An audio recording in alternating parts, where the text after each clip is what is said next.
You're listening to the Faith and Other Oddities podcast, brought to you by the Raven Creek Social Club, where we talk about faith and other oddities.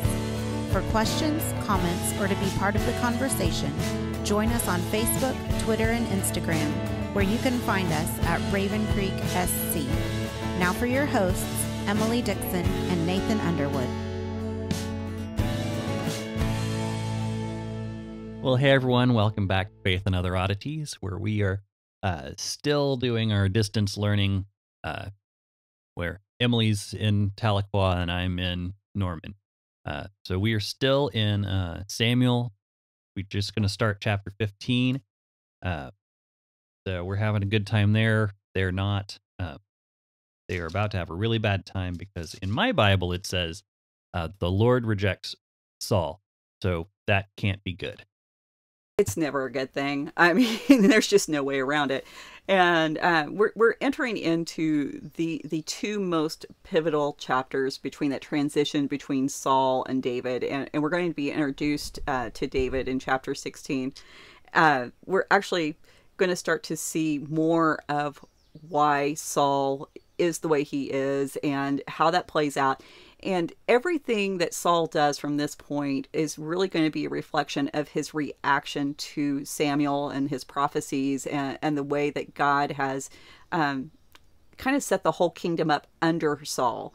And yeah, well, and every time I go through this passage or this section of the story of David and the going from the transition from Saul to David, I'm always just shocked every time I look at this. There's a lot of space devoted to the time between Saul's rejection and the rise of David. Now, I realize some of this may be going on concurrently with stuff we've already read, but we definitely have a lot more detail than you'd expect in this transition.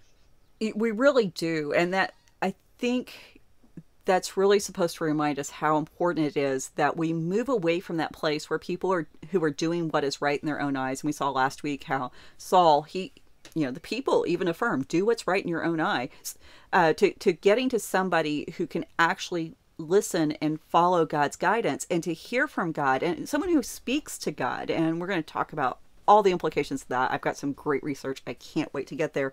Won't be this week, but stay tuned.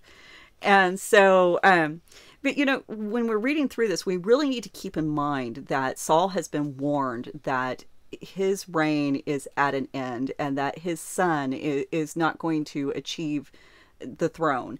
And so, we can kind of make sense of his paranoia. We can make sense of the way he treats David and even his reactions to Jonathan. We can understand why he would treat his children the way he winds up treating his children and the decisions that he makes concerning the nation. So in the first verse of chapter 15, we'll just read that. It says, "And Samuel said to Saul, the Lord sent me to anoint you king over his people Israel. Now, therefore, listen to the words of the Lord." So now we haven't heard from Samuel for 2 chapters, and then now he's bursting back on the scene. There's no nice transition. It's just, he is here and you better listen to what he says. And now we also need to remember that Samuel has not been consulted during any of the things that's happened in the last 2 chapters. That one of the reasons we haven't heard from him is because Saul isn't seeking him out when Saul should be seeking him out. And so when Samuel shows back up, he talks with a very emphatic kind of form of the Hebrew. I was the one who was sent to you. I'm the one who appointed you for God. Basically, the implication being, why in the world haven't you talked to me? What's so wrong with your reasoning skills that you can't figure out that if you weren't talking to me, you're talking to the wrong person? And remember who Saul was consulting. He's consulting the cursed sons of Eli. Samuel knows exactly what kind of men Saul has been counting on for religious guidance. And so this is highly problematic. And I think we forget that because, we're in chapter 15 now. All of the stuff happened at the beginning of the book. And, we tend to forget, and in particularly, where we're going week by week, and sometimes I forget what we recorded in the last episode, so I have to work at keeping that in perspective. So Samuel's words are really interesting too, because he says, Shema l'kol davari Adonai. So listen to the voice of the words of the Lord. And that first word there in Hebrew, Shema, this is what the title of the defining prayer of Israel is. Shema Yisrael, Adonai Eloheinu, Adonai Echad. Hear, listen with the intent to obey. Don't just acknowledge that you kind of heard it, but actually incorporate it into your being, because the fact that Israel's God is one is what makes Israel unique. It sets them apart as a nation. It's what defines their characteristics over and above any other neighboring nation, not because of who they are as a people, but because of the God they serve. And Samuel saying to Saul, you need to listen and understand that it's God's voice, it's his words that make you unique. And he... Yeah. Go ahead. Yeah, and that's really cool. I didn't realize that, of course I should know, listen, obviously. But I just want to throw this out there as a great resource. You're talking about the Shema, and the Bible Project has a fantastic video on it. I don't know if you've watched it, but they actually go through, they go through the Shema and they take the major words out of it. They do a study on, they of course start with Shema and they go into the Lord. I think they go through heart, soul, and strength, and they go through all of those and talk about what that means and what it would have meant in the original language. So we'll put that in the show notes. It's a fantastic series. They have one video devoted to each of the major words in the prayer. And being the Bible Project, I'm sure it's great, and I'm sure they will probably bring out how this is important when Jesus actually pulls on these ideas later on in his ministry. And so, I mean, I'm just speculating here, but I'm almost confident that, knowing the kind of work Tim Mackie does. Oh, so. Yeah, just fantastic, guys. But, the part of the idea behind what Samuel is telling Saul is, it was God's words that made you. And if you aren't listening to them, then you're nobody. You have to be relying on God's words to find your identity. And that's something that I think all of us could take to heart. If we aren't relying on God to define our identity, we're lost. I mean, and I'm not just talking like in an eternal sense. I'm talking in our day-to-day life. We're lost because we don't know how to act if we don't know who we are. And so God's words define who we are as believers, and we have to have faith in that. And I think that's what Saul, his primary problem was. He never really believed that he was the king of Israel. He didn't have to do all these things to ensure that he retained his position. Where if he had actually believed that he was king, then he could have just done the right thing.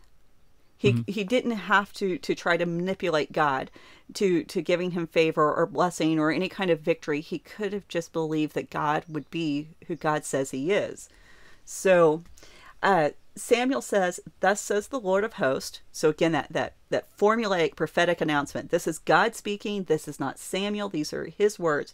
He says, I have noted what Amalek did to Israel in opposing them on the way when they came up out of Egypt. So we've got to go back and we've got to figure out who this is. Evidently, Saul knew who it was. Probably everybody at that time knew who they were. So we're going to spend a little time kind of digging into them because it's going to make the story make much more sense. So we have three major references. The first one, Exodus 17, 8 through 16, Numbers 24, 20, Deuteronomy 25, 17 through 19. And so in Exodus 17, 8, the Amalek come out and they fight Israel at Rephidim. There's no explanation given. There's no reason for the attack. We really aren't told anymore. We just know that they attack Israel. And this is the battle where Moses is on the hillside and Aaron and Hur are on either side holding up his arms. So this is important because this is going to come back into play momentarily, but hang on to that little bit of information. In Deuteronomy 25, 17, 18, it expands the story a little more, and we find out that Amalek makes an attack from behind.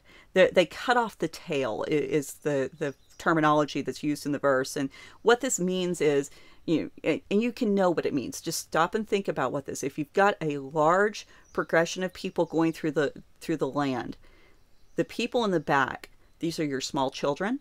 These are the women caring for small children, and these are the older people. These are the most weak and the most vulnerable, because you put your warriors out front. You put the people who can defend out front. And so anybody who attacks from the back is not somebody that's honorable in battle. There's somebody who's willing to sacrifice the most defenseless in order to achieve a victory. And so this is what God is mad about. It's not just that they attacked Israel, but the manner in which they attacked Israel. And God tells us in Deuteronomy that because they did this, God's going to give Israel the land that belongs to Amalek. And Amalek's memory is going to be blotted out.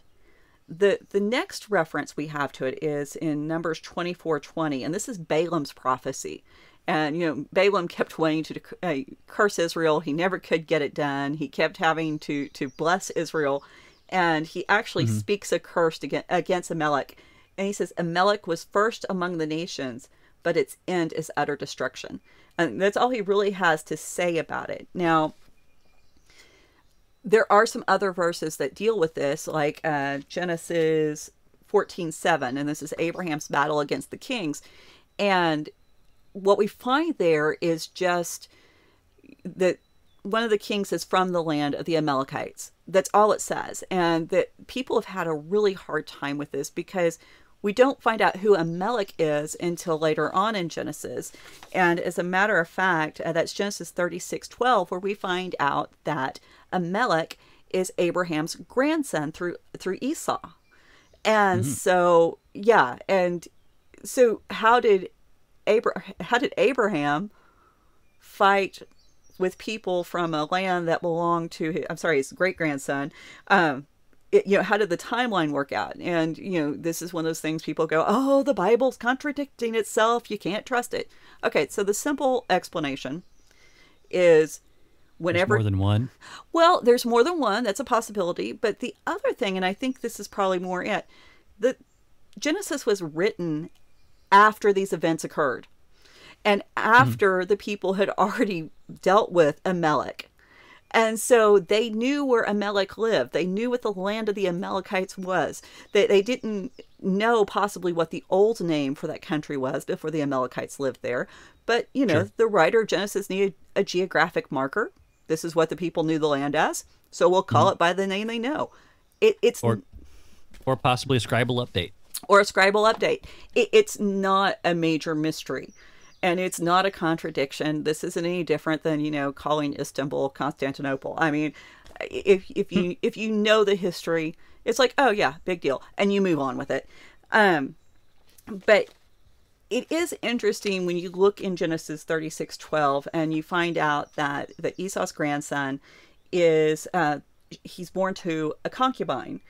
And the idea that this guy, Amalek, was born to a concubine, we're already having some issues, because that's never good news in the Bible.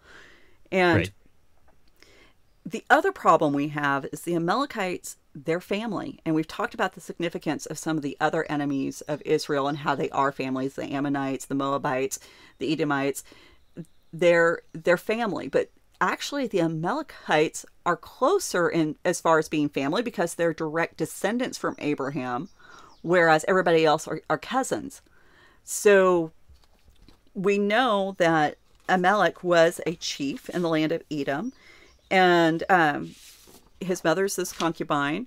And we discovered in Numbers 13:29 that the Amalekites are living in Canaan, but apparently they're living alongside the Canaanites. They didn't cast them out. They didn't drive them out. And they're fine living with the Canaanites, which means they're fine living with the Rephaim. They're okay with that. And that's a problem, because in Deuteronomy 2, we're told that, Israel's not supposed to contend with the Edomites who live at Seir, because God had given the land to Edom, and the Edomites had driven out the Rephaim before them. And So that's in Deuteronomy 2:12. And so what I see the problem with the Amalekites being, not only are they cowards who attack from behind, we have this family connection. And if you came from the family of Abraham, you had knowledge of God's word, of the commands to his people. You were not ignorant. And so they weren't willing to uphold the family legacy. Now, I'm not saying that they are part of the covenant community as Israel was, but there is definitely something going on. They're part of a promise from Abraham to be a powerful and mighty nation. And, Edom and Moab and all of them, they take part of that covenant. And they do it by possessing the land, by driving out the enemies, at least in the beginning. And so evidently Amalek was not willing to do that.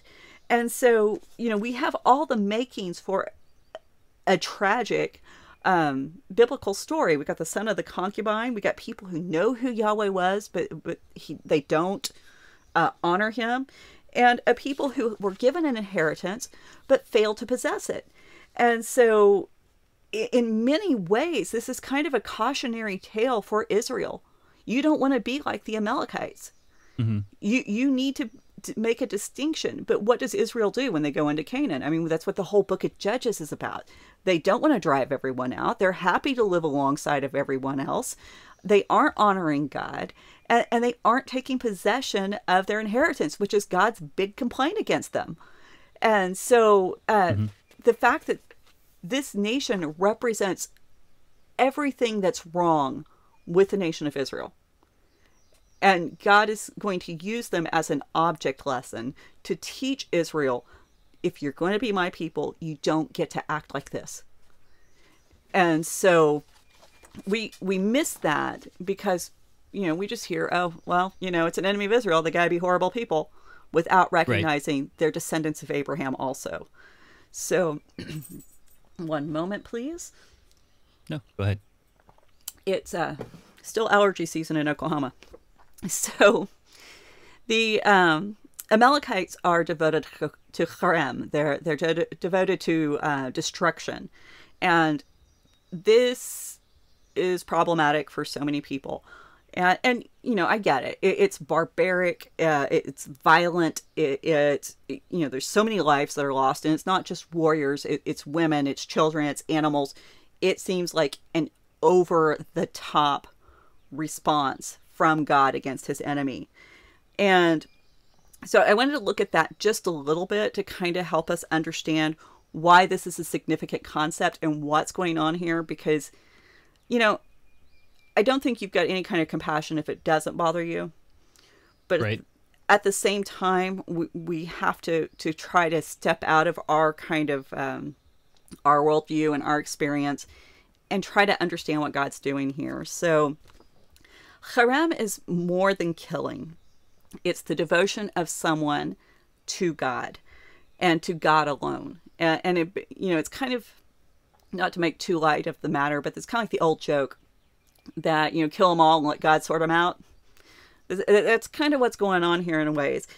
But Michael Heiser, if y'all guys haven't noticed, we're huge fans. He writes, he writes in his book, The Unseen Realm, and this is on page 203. He says, in the view of biblical writers, Israel is at war with enemies spawned by rival divine beings. Coexistence was not possible with the spawn of other gods. So this is one of the reasons why I'm really big on that divine council worldview. It's not just because I like crazy odd things. I do, but that's not why. It's because it solves so many theological problems. When we read this as a divine war, a war between Yahweh and lesser gods, and the fact that he is not going to allow these lesser gods to infect his people, now it's not an act of violence against someone, it's an act of defense for Israel. And, we as Christians, we don't recognize that we fully support this idea. We love this idea as long as it's only done on a spiritual level. This is what spiritual warfare is all about. It's saying we don't want evil to infect our lives, and we're willing to stand against it and proclaim God's victory over it. At this point in time, Spiritual warfare was not an abstract concept. It was a concrete reality within the lives of these people. And by the way, that word Herem is built on the same root as Hermon, which is the mountain that the book of Enoch tells us that the fallen angels from Genesis 6 are locked beneath. So all of this is interconnected back with Genesis 6. It's all interconnected back with Babel. And when you begin to hold all these things in tension, suddenly it's not this appalling mass genocide. It is actually mercy. And the other thing we should point out, that there were only 7 nations, 7 people groups from within Canaan, not all the Canaanites, just 7 that were subject to this. And that was only if they stayed. Excuse me. That's only if they stayed. And that's only if they became violent against the nation of Israel. And so when God gives, and of course, when God gives commands, he knows what people are going to do, because what happens when you put holiness in the midst of a wicked setting, then the holy people get attacked. That's just, facts. Sure. And so, and Amalek wasn't included in that people group until after they attacked Israel. So they don't become part of that ban, that devotion to destruction, until Numbers 13. And so we find out, by the way, the jingling is Ty's dog, Jackson. Sorry about it, guys. He lives here. There's not much I can do. But anyway, in Joshua 11, 21 through 22, we're told exactly what Herem was, why it was practiced, what the purpose of it is for. So I'm going to read those verses as soon as I get a drink. It says, "And Joshua came at that time and cut off the Anakim from the hill country, from Hebron, from Debir, from Anab, and from all the hill country of Judah, and the hill country of Israel.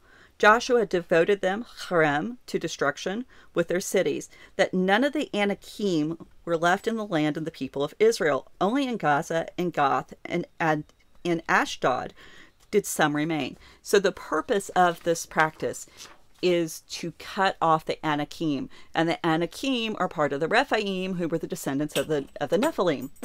Say that 3 times fast. Right. And so...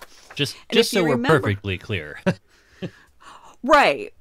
Because if you don't follow those genealogies back, then you have no idea that this is a supernatural nation. This is not just people we're talking about. These are beings that when they are killed, that the book of Enoch and the book of Jubilee say become demonic spirits. So these are not the kinds of things you want in your life. And if you think, well, there should have been more mercy, now ask yourself, for those of you who have ever experienced anything with the demonic realm, do you think they need mercy? Do you think they deserve kindness?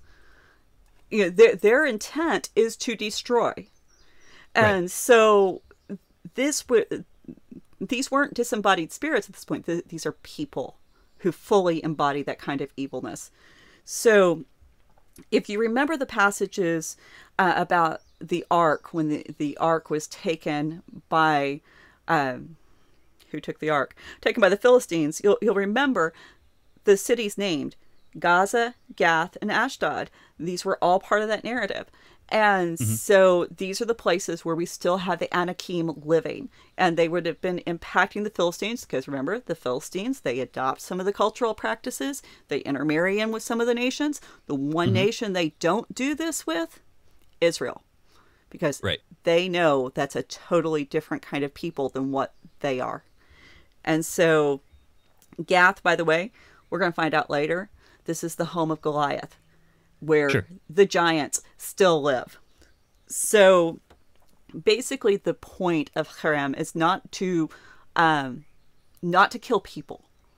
It's not a land grab, which I think is what a lot of people assume is going on whenever they do read it, without the idea of the supernatural backdrop, is that, oh, well, they've decided they probably, I've heard assumed it's a land grab, that Israel decided that they needed more land, and so that's Well, and that's what I've heard as an excuse.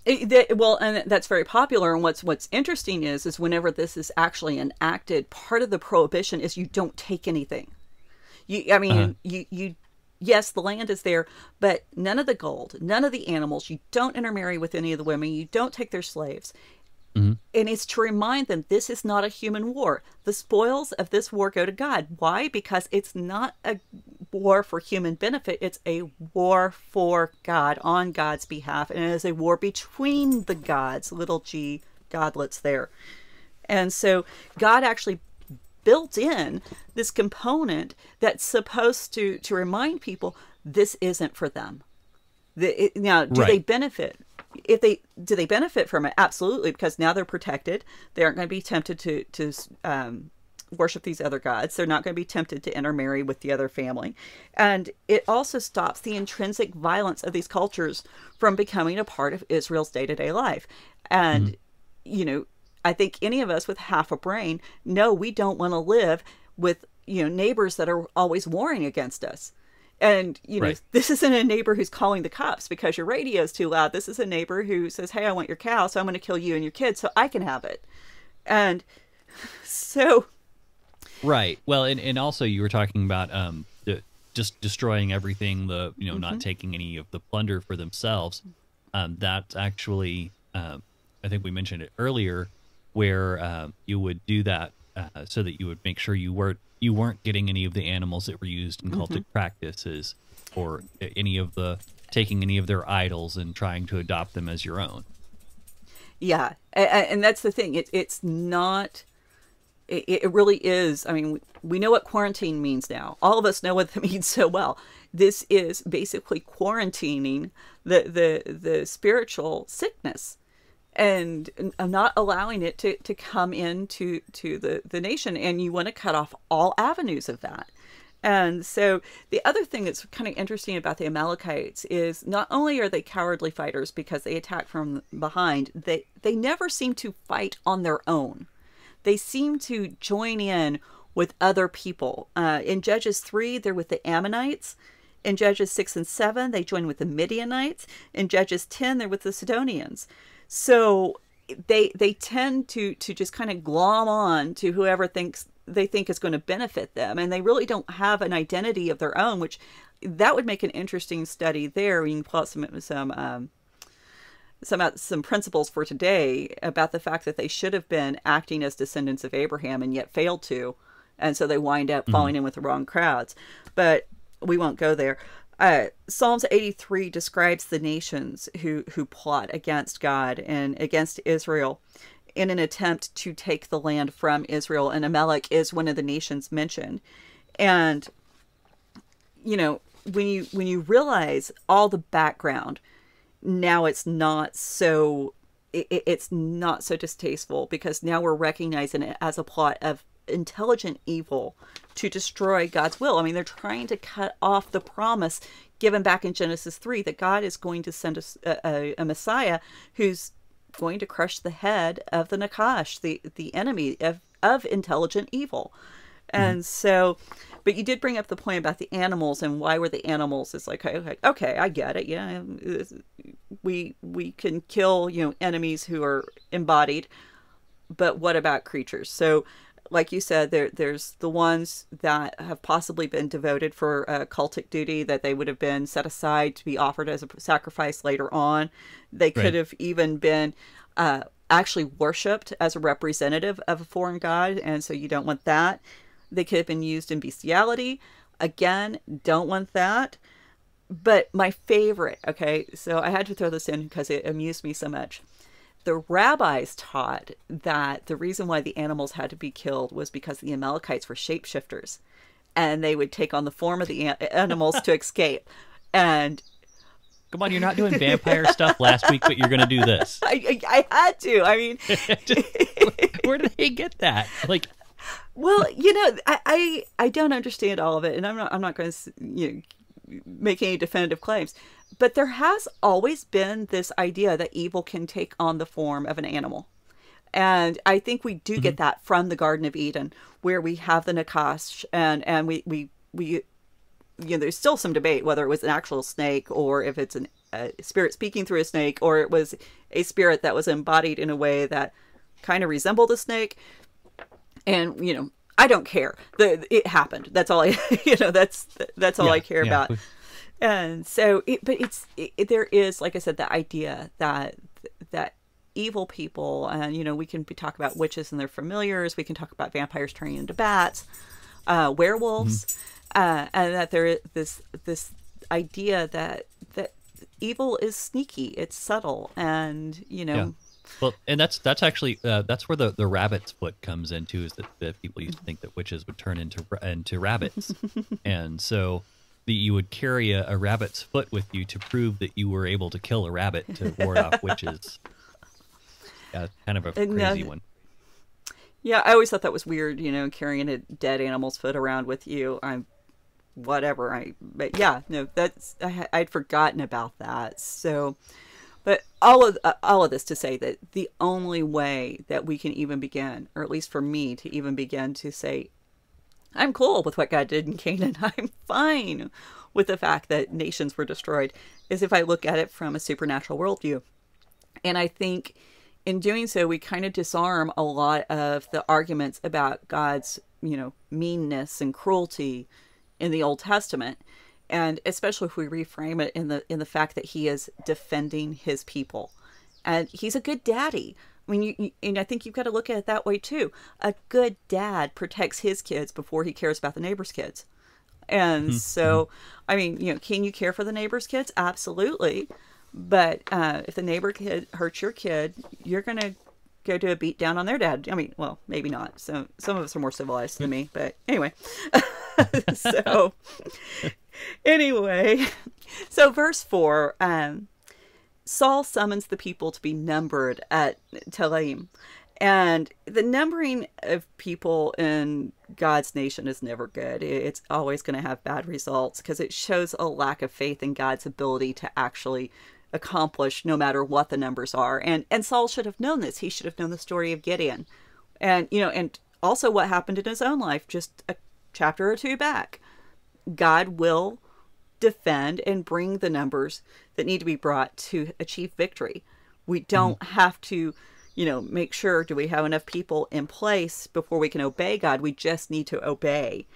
And so... And if there's not enough people, you know, he might send a calamity or something like that, like we've seen before. Or, you know, the angels, the armies of angels show up. That happens. And so by stepping out and saying, God told me to do this, so I'm going to do this. Now we're acting in faith. But we all know that's not Saul's strong point. And Telaim actually means that it's a spot where sheep are tied. And so the rabbi said, well, you know, Saul didn't actually count the people because that would have been wrong. But all the people brought one sheep or one lamb, and he counted the lambs. Everyone, I'm not going to count you, but if everyone can just drop a sheep here, we'll make sure that, And it's kind of interesting. Loophole. Well, and that's the thing. And with the rabbis, I'm always surprised at how often they try to find a loophole for Saul. They really seem to like Saul. And I'm always confused by that. And I don't understand why that is. But some of the ways that they have come up with to justify his behaviors, you know, they're amusing. So... we find out in this I would have been fine with Andy Dwyer. I would have been fine with Andy Dwyer, Saul, but this one I'm, you know, not so fond of. Yeah, he's got some of his problems, and we're going to continue to see some more. But we find out that he's got 200,000 men on foot. So, I mean, this is huge. I mean, we've gone from 600 to 200,000. And we have 10,000 men of Judah. And we almost always have the men of Judah counted separately because we know what's going to happen with Judah. We know that they're going to take over the kingship. And so we want to remember what a mighty tribe they are. And we're kind of building the anticipation for when they finally step into the reality of who God says they are. Well, and I'm curious too about the men of Judah being counted because we are talking about transitioning later over into David. So I am curious when it mentions them. Are we mentioning them because we want to say, hey, Judah was there doing their job They weren't plotting to become the replacement for Saul. This is just, we were doing the right thing all along and trying to, like wash their hands of any conspiracy theory type thing. That's a huge part of it, and that's exactly, and we saw that back in Judges too. Whenever we went against, when the people went against Benjamin, and we've got to remember that Judah and Benjamin were at odds in the last part of Judges, and again, not that far removed, and so for Judah to actually be, submissive to a Benjaminite king, it is telling you where their hearts are, and that they are with the nation. They don't see themselves set apart as independent of the nation, and they're willing to obey God at this point. And so God appointed the king. They're going to listen to the king, and they're going to follow the king. So yeah, you're absolutely dead on, because we need that reminder that that Judah is not attempting to take over at this point. As a matter of fact, it wouldn't make sense in a lot of ways for them to be the ones who want to take over, because if you remember back in Samson's story, when Samson was causing problems with the Philistine, who was the one who came out and said, you need to cut this out, quit making trouble for us? It's Judah. Mm-hmm. So Judah was kind of okay with the status quo, and they weren't just they weren't huge leaders at this point, is what I'm trying to say. They aren't somebody who's going to step out and take a risk at this point.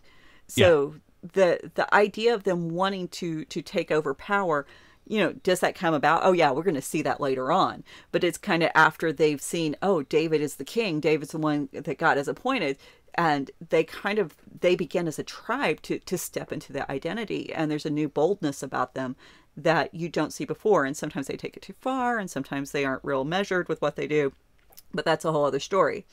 So but yeah, so I think that's a pretty good observation, and we need to remember that there is a schism that's still very much a part of the nation at this point.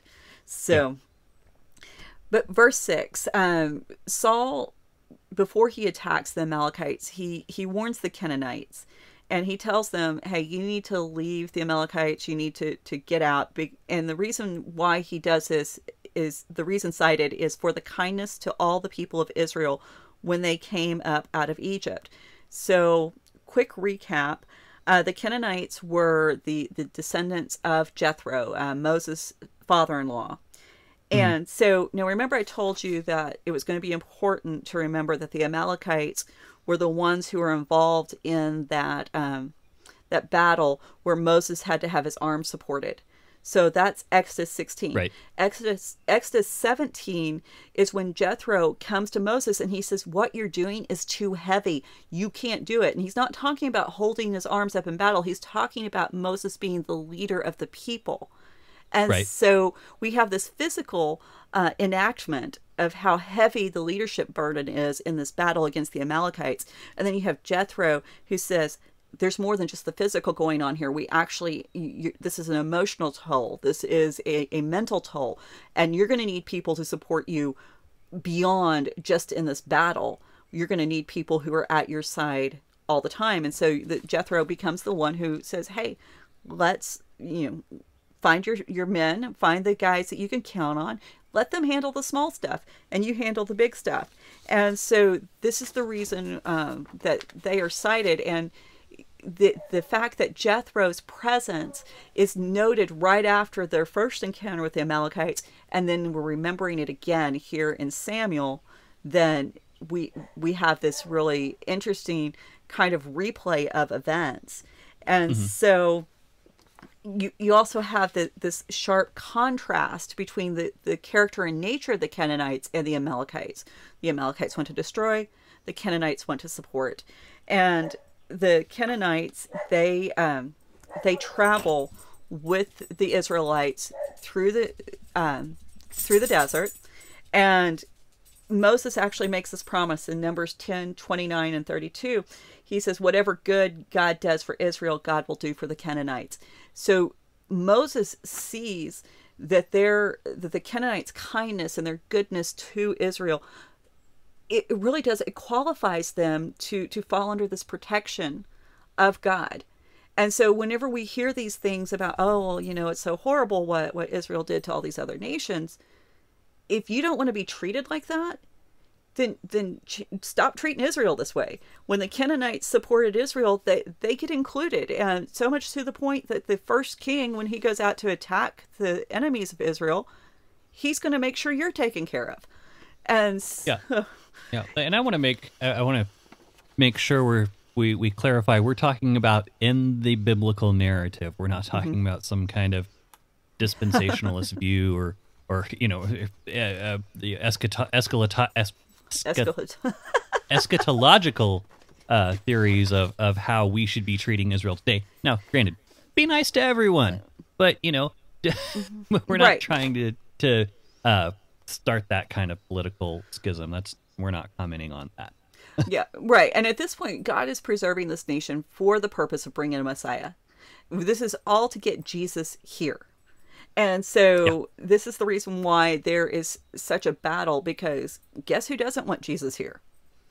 And so, but it's interesting to me that we do have this contrast set up of the Amalekites and the Kenites, because we begin to see that God's grace and mercy will cover anyone who takes his word seriously, who is going to be loyal to him. And one of the ways that you demonstrate you're loyal to God is to be loyal to his people.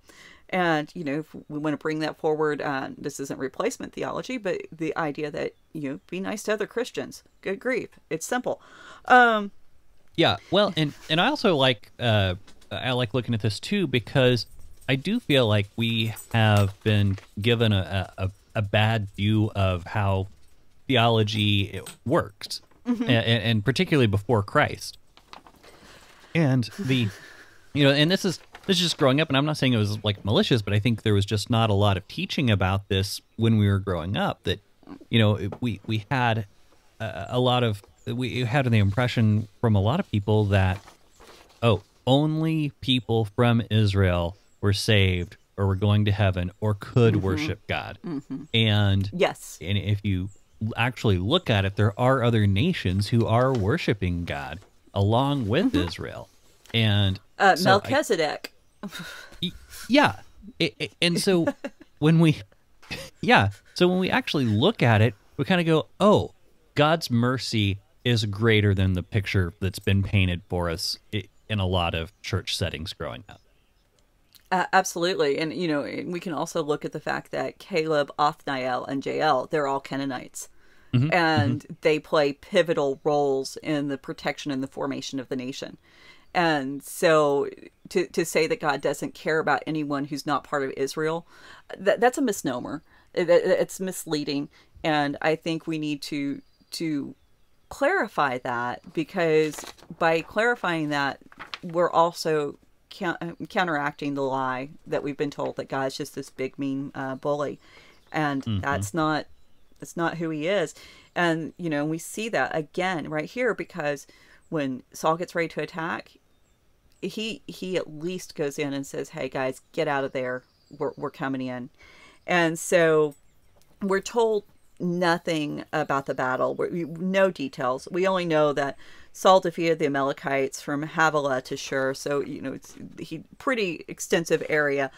And then this is where the story gets more detailed, and it starts to pick up steam, because this is the important points that are getting ready to be revealed. In verses 8 and 9, we're told that Saul only applies the haram, the utter destruction, to was worthless and despised. And he spares the best of the flocks, and he spares the king. So now, under haram, the what is destroyed is devoted to God. So think about that for a moment. What they gave to God from that battle was the worthless and despised. And they kept the best for themselves. And that's, you talk about a slap in the face. That is total disrespect. Yeah. Well, and this is often taught because we don't have that idea of that harem was, this devotion to God. I never even realized that until the last, year or two when we're looking at this stuff. That that it was to be devoted to God, because growing up, I was always told, well, he got in trouble because he just didn't listen. But it is a lot deeper than, oh, he just didn't listen. Yeah, he is 100% just being disrespectful, and that's what it boils down to. He's being disobedient, but he's being disobedient in a way that you just don't do when you're dealing with the God of the universe.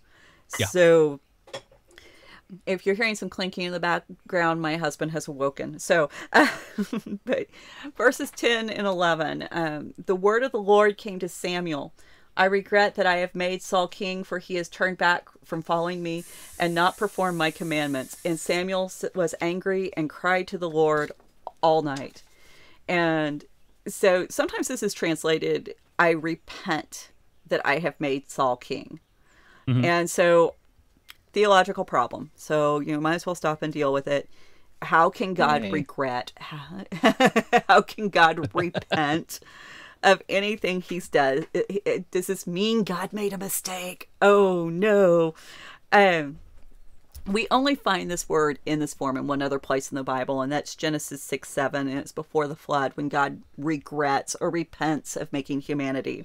Mm-hmm. So, and this is even more of a problem in this chapter, because in verse 29, Samuel says that his words are, and also the glory of Israel will not lie or have regret, for he is not a man that he should have regret.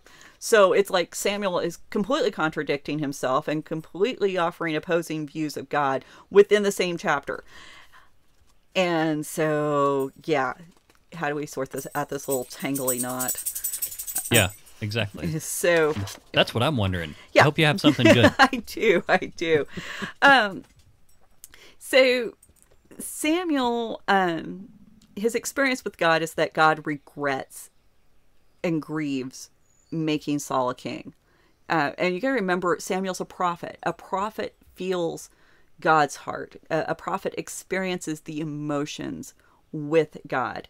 But the thing is, in verse 11 here, it's nacham is the verb that's being used, and it does describe that emotional response.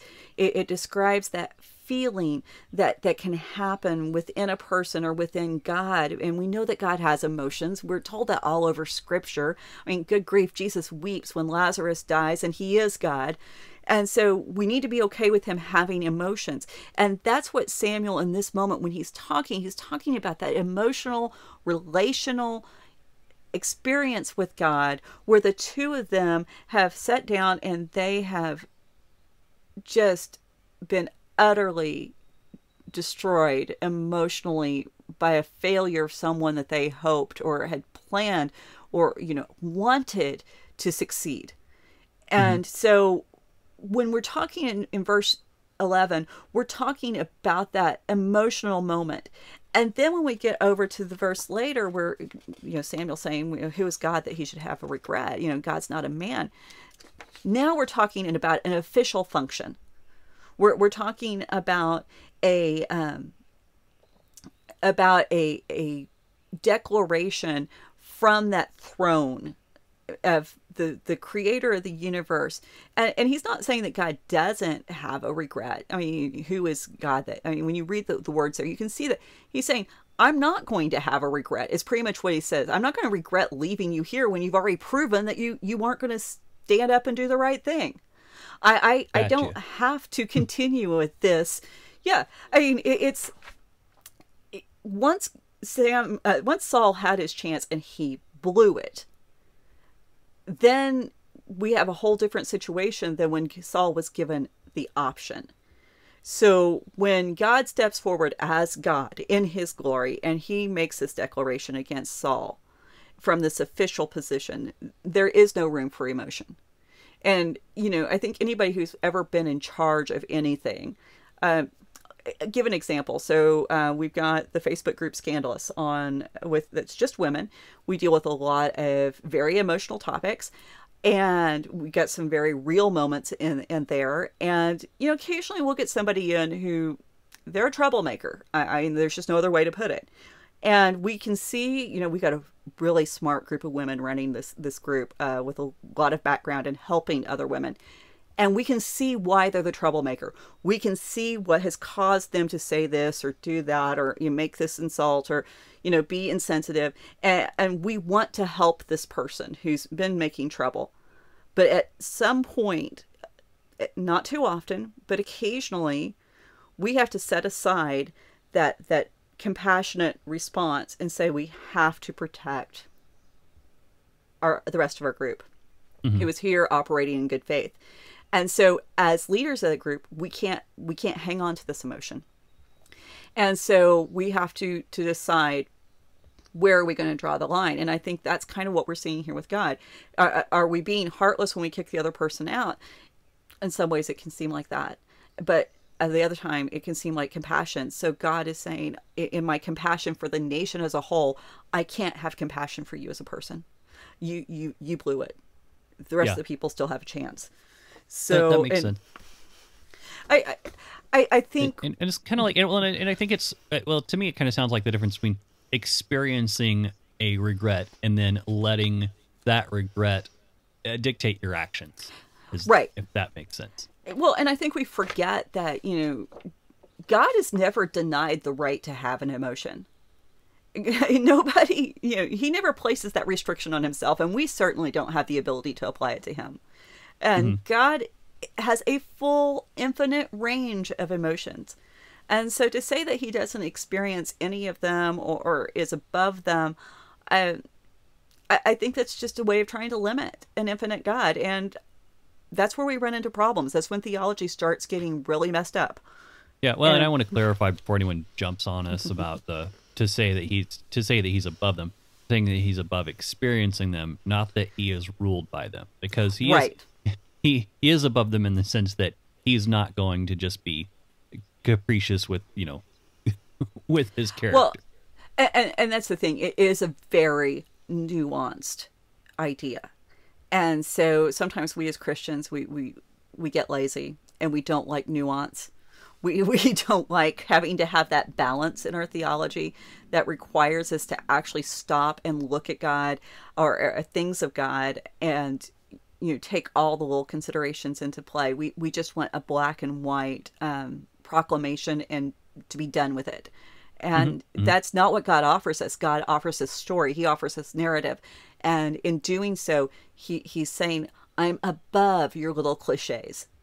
I don't need your little cliches to tell me who I am. And, you know, if God is not going to allow our cliches to define him, then why is that how we keep trying to identify and interact with him? Get a clue. Okay, sorry. So... well, there you have it.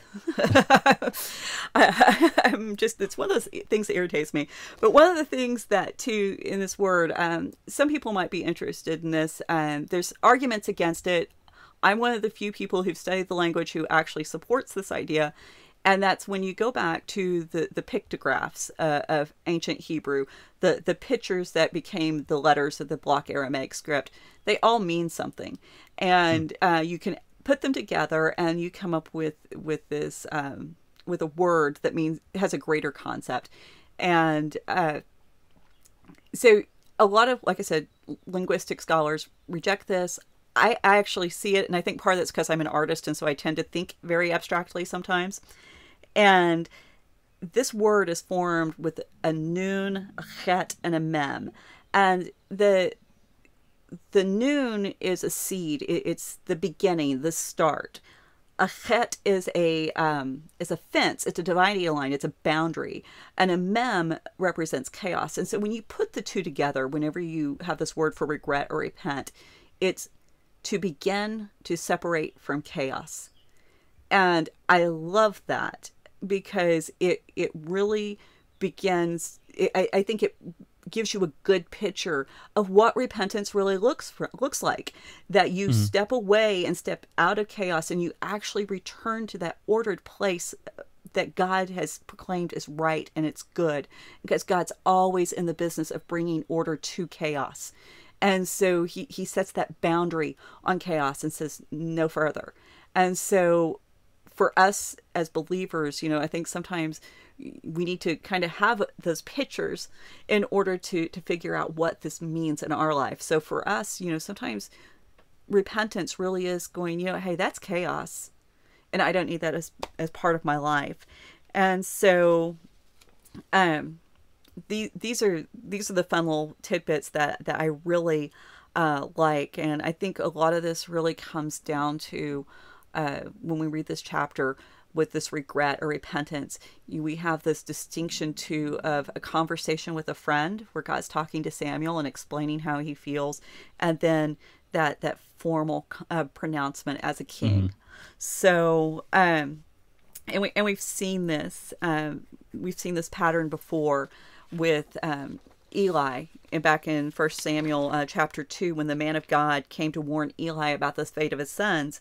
And then there's this interlude where God kind of lets Eli do his own thing. We alluded to it last episode, and the final pronouncement doesn't come until later. And the idea that God had already told Saul, hey, you aren't going to get to keep the kingdom. But then we're here in this next chapter, and it's like it's a brand new revelation for Saul that he has to be told again. And there's this another point where people who like to critique the Bible say, oh, well, here's the contradiction. Which time did God take this kingdom away from Saul? Both. It's not an either or. God originally provided this first correction and said, hey, it's a done deal. But that doesn't always mean it's a done deal. And let me give you an example of that. Jonah 3:4. Jonah says to the city of Nineveh, yet in 40 days, Nineveh will be overthrown. There's no if-then formula in there. It's not specifically spoken. It's implied. Right. And so what do we know happens with Nineveh? They repent. They get their acts together. They start fasting. They start praying. So, yeah, they humbled themselves. They repented. And God, saved them and spared the city, including the cattle, which I think it's funny that it says even the cattle repented, which is funny to me in the book of Jonah. I think a lot of people noticed that. I hadn't noticed that the cattle repented. I believe it does. I'll have to double check, but it's like the last verse is like all the people and the cattle repented and were saved. Now that poses some crazy theological ramifications. Oh, I know. And it's one of those things that's just funny. Of course, and I think we've mentioned this before, but I love that Tim Mackie, of course, he has a great series on this, and he talks about how the whole thing is basically like the religious political satire, and it's just told in an over-the-top way. Oh, it's a great book. And I love the way it is presented. But so anyway, but yeah, that's neither here. I think I'm getting away from your point. Where were you? And we also see where David subverts a prophetic warning when he repents. So the idea that repentance can actually change prophecy and what will happen is interwoven throughout the entire book. It's throughout the entire Bible. Yeah, don't we also see that with Isaiah and one of the kings that he warns? Hezekiah. Yeah, absolutely. Yeah. And so the idea that when God makes a decree, it's final, it is partially true. And it's usually, God has the power to make anything happen just because he decrees it. But the other side of it is God is intensely relational. God is constantly responding to the prayers and the needs of his people. And we need to appreciate that side of him and stop acting like it's some kind of flaw. And I think we see that with a lot of theology that's out there today. This idea that God could change his mind, or God could adjust his approach because of the way a person approaches him. God's all about grace. And sometimes grace means making allowances or making the attempt to speak a language the person knows and can understand. And God has shown that he's willing to go to the most extreme measures in order to reach people. And so I don't understand why this is baffling to people to think that God may actually say, hey, I'm going to work with you here, and I'm going to figure out a way to make this known to you. And at the same time, if you want to walk away from it and you don't want to honor or pay attention to the warning I'm giving you, that's on you too. And it doesn't impact God's sovereignty, and it doesn't mean that God is less than. It just means that he's willing to give us every chance to turn back to him, and it's up to us to respond. So, it's amazing that he would be willing to do that. And it's not glorifying humanity. It's actually very humbling. And we should be ashamed of ourselves that we don't respond more quickly and more completely than what we do. So, yeah. But I'm going to finish up. I think we're almost out of time. I just want to hit the end of this verse. Samuel cries out to the Lord all night. He is angry with Saul, that Saul would fail God. As that prophet, he feels the hurt that God feels over Saul. Notice that God is repenting. He's regretting. This has the connotation of sadness. This is not angry wrath. This is brokenness. And I think we forget that. Yeah, well, and I also think it's interesting because you have, we don't often talk about this, but Samuel, in the midst of this, he didn't want to make Saul king. But then when Saul is rejected, he's upset about it. He experiences that same kind of regret, like you just mentioned. But we see that Samuel has gone from not wanting Saul to even be in the place to grieving that he's failed, even though he didn't want him there to begin. Yeah. Well, I mean, so Samuel's taken his own journey, as it were. Well, and I think too, because Samuel was with Saul. And I think at the very beginning, there was this interdependence. There was this kind of reliance of Saul on Samuel. And Samuel invested a lot of himself in Saul's success. He didn't have to support him. He could have just anointed him and gone, okay, now I'm going to go. But he was actually, in that speech that he gave at Saul's coronation, you need to listen to the prophet. He set up the paradigm. We are a team. We work together. You cannot separate the two offices.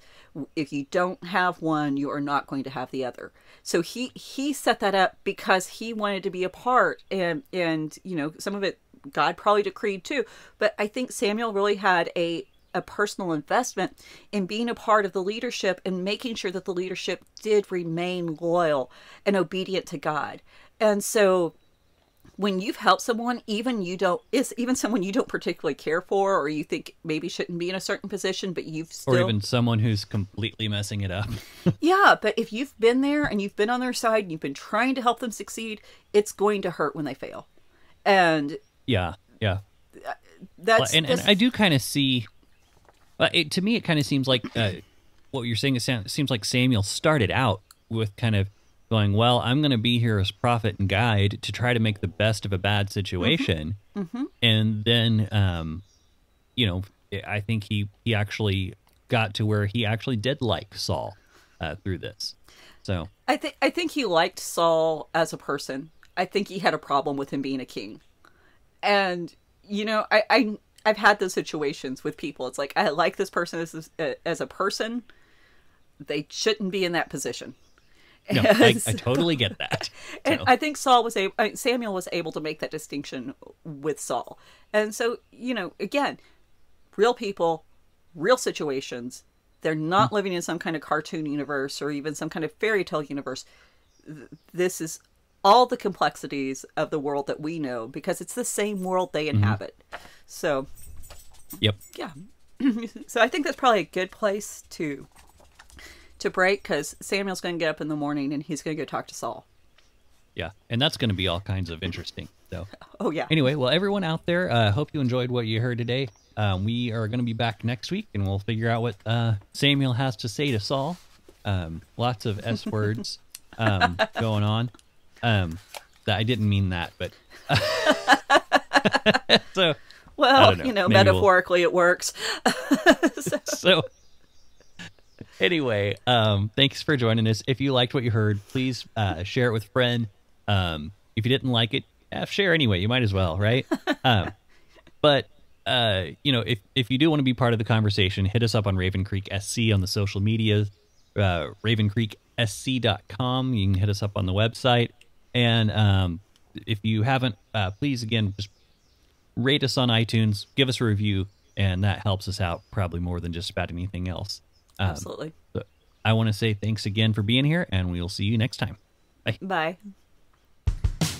You've been listening to the Faith and Other Oddities podcast, a Raven Creek Social Club production.